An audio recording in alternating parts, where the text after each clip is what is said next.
In terms of the general theories of the relation between mind and body, philosophers have counted from one to two. Either there's just one thing in the world, mind and body are the same thing, or there are two things. Mind is one thing and body is another thing. So we'll start with ways of counting to one, and I'll start with a theory that Blackmore doesn't talk about, but is really important for the the history of philosophy of mind, and that's idealism. Idealism is the view that everything is composed of ideas.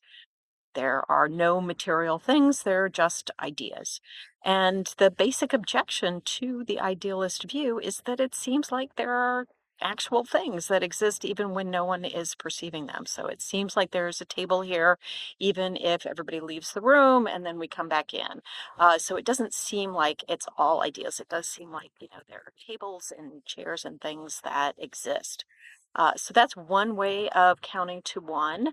And the other way that we're going to be thinking of most significantly in terms of counting to one is going to be materialism. And materialism is the opposite of idealism. Materialists say that all there is material stuff. There are no ideas in the sense that things that are ideas, are actually physical stuff. And the objection to the materialist position is the opposite of the objection to the idealist position, in that it seems like ideas are different. It seems like ideas are not physical things. And so that's a worry in terms of explaining everything in terms of a single thing. It seems like they're different sorts of things. And that brings us to the way of counting to two, which is dualism. Dualism is two. Dualists argue that mind and body are different, yet they interact. So even though they are uh, different kinds of thing or different kinds of property, and we'll talk about two different kinds of dualism in a minute, they are still interacting. And so then the question is what exactly is the difference? What exactly are uh, mind and body? The first kind of dualism is substance dualism, where mind and body are two different kinds of thing. They're two different kinds of substance. And this was Descartes' way of thinking um, about mind and body that we talked about. And he argued they were essentially different in the way they uh, are thought about, that their nature is absolutely different. And the problem for a substance dualist is that there's no way for mind and body to causally interact if they're absolutely different. There's a principle in physics called causal closure, which is that the energy within a system is set. You can't add energy to it or take away energy from it. It's set. It is conservation of energy, is how they talk about it. And so that means that you can't have some force like the mind adding any energy to the system by making something move, like your brain states, because that would add some energy. There would have to be some causal force coming from somewhere other than from the previous physical interaction. And so that's a serious problem for substance dualism, the problem of causal interaction.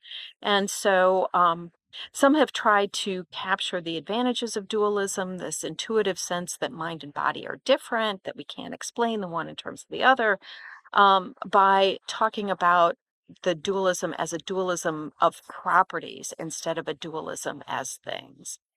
Property dualism is the view that there are mental and physical properties. They're both properties of a single substance, maybe even properties of a physical substance. That's usually how it's cast these days. But mental properties cannot be reduced to physical properties. And this idea of reduction of the mental to the physical is something that is tricky, that issue of reduction is tricky because there are different ways to think about what is being reduced and how it's being reduced. And so we can think about dual properties in two different ways. We can think about it as a matter of metaphysics. Metaphysics is a theory of reality. Ontology is a branch of metaphysics. It's a theory of being.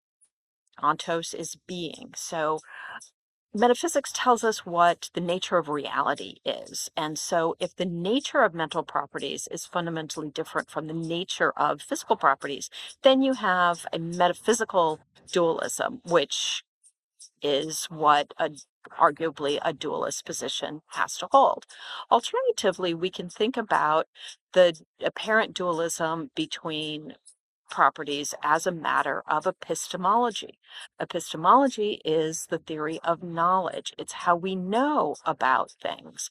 So if what is at issue between the mental and physical is a matter of knowledge, how we know about mental properties is different from how we know about physical properties, then we don't have a metaphysical dualism. We don't have a dualism about the nature of things.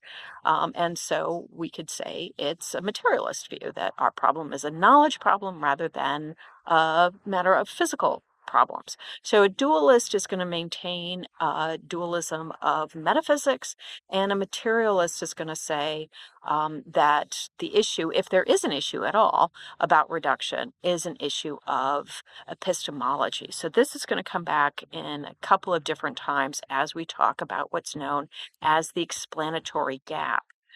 The explanatory gap is a problem of explaining how the mind could be physical.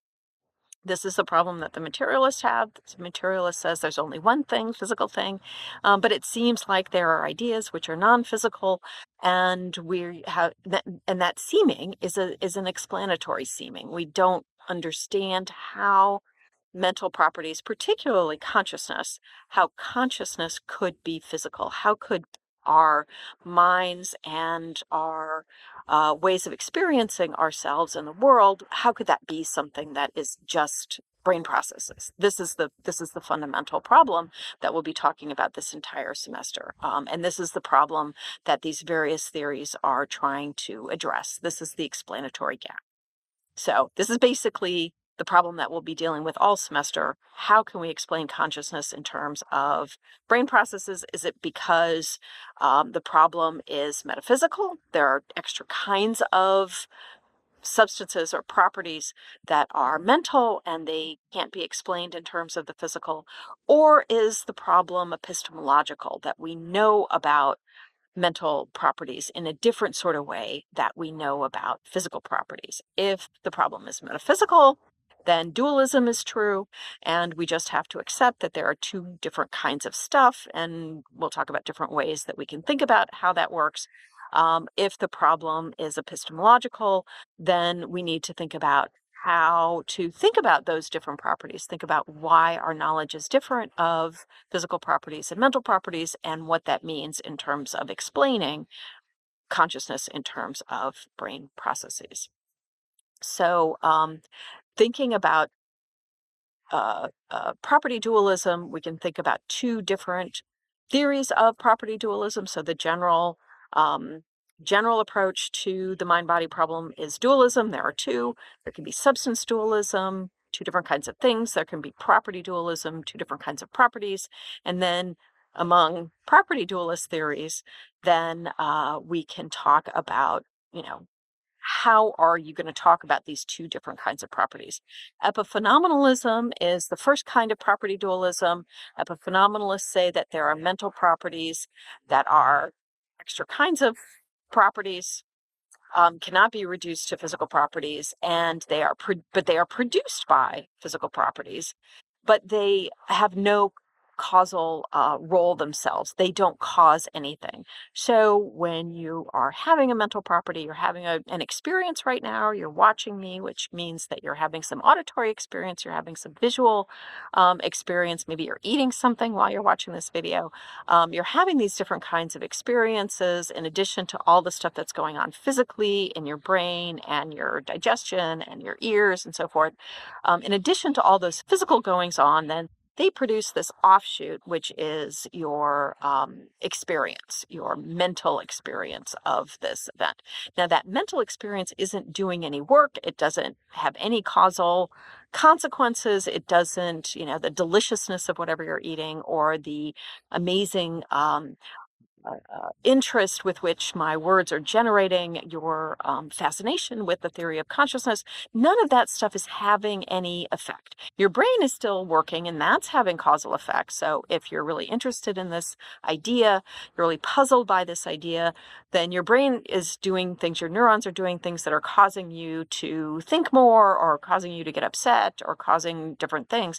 But your experience of the lecture, your feelings about it, are not having any causal role. That's the epiphenomenalist position.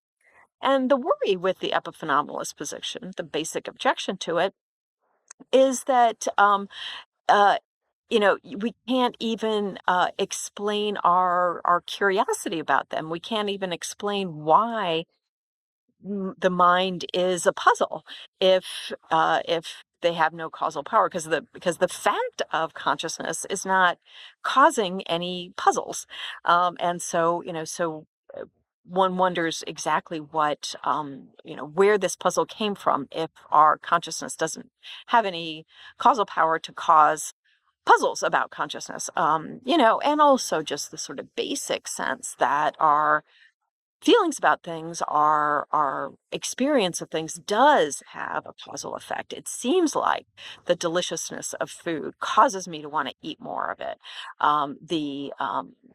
The experience of a beautiful day causes me to want to spend more time in that beautiful day. It causes me to wonder about, how the blue of the sky looks blue, even though I know, in fact, it's not blue. I mean, these kinds of things. It seems like it's my experience of the blueness of the sky that causes these kinds of thoughts. So this is a worry. This is the objection with the epiphenomenalists, that it seems like there's causal power, and if it didn't have any causal power, then why are we even having these puzzles? Last kind of property dualism is one that Blackmore doesn't talk about in this chapter, but is really important to understanding Dave Chalmers' view. She does talk about Chalmers, and Chalmers will come up regularly throughout the semester. His view is that dualism is a matter of panpsychism, that we explain the properties, the causal force and the way in which mental properties work, in terms of a basic sense in which fundamental physics has extra mental properties. So absolutely everything. The pan is all, and psychism is psyche. So everything, all things have a psychological property. So your self has a psychological, has consciousness, um, has psychological properties, and also your arm has them, and your fingernail has them, and also things have them. My pen has mental properties. So everything has mental properties, and then the problem for the panpsychist is, number one, that's implausible. But also, because, people get wrapped around it and they start to think, yeah, maybe this is the explanation. But there's also the problem of what's the difference between something like a pen. If a pen has mental properties, it certainly doesn't have mental properties in the same way that I have mental properties. And so there's still the problem of explaining what that difference is. What is the difference between the way in which some things operate in the world and the way in which I operate in the world?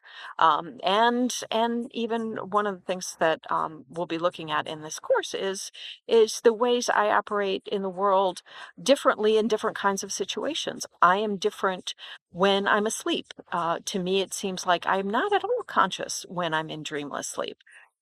We'll talk about dreaming and how that's a little different.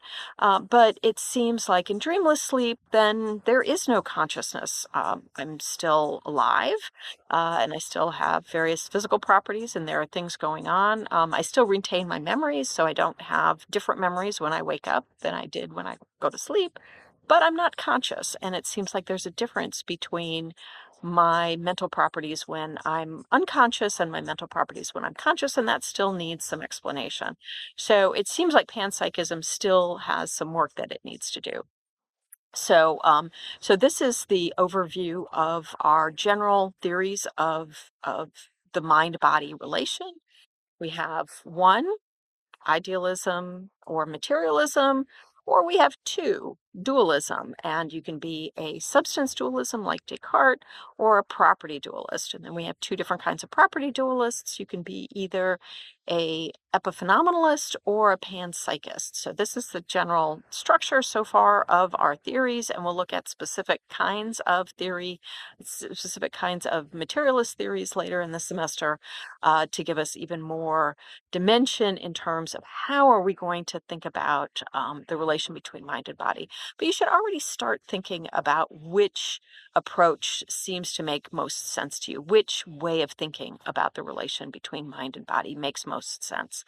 As I said in the introduction, there's going to be a problem with every view. So what you want to do is think about the theory and think about what objections to the theory. I've given you objections to every single theory so far, and I will continue to do that. There's always a problem. And so you're going to need to pick which objections make the most sense and which ones are you able to better respond to in the scheme of things. So we'll be looking more at that as we go through the course.